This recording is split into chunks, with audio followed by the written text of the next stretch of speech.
కుర్చీని మార్చబెట్టి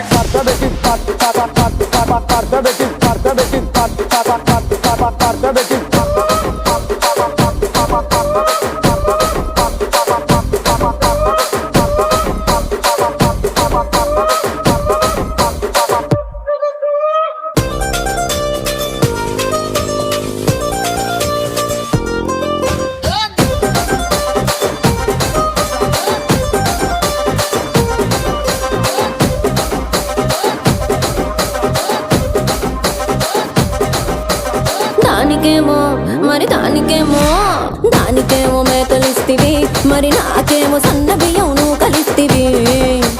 మేకలేమో వందలుగా మందలుగా పెరిగిపాయే, నాకిచ్చిన నూకలేమో ఒక్క పూట కరిగిపాయే. ఆడపచ్చరాళ్ళ జూకాలిస్తివి, మరి నా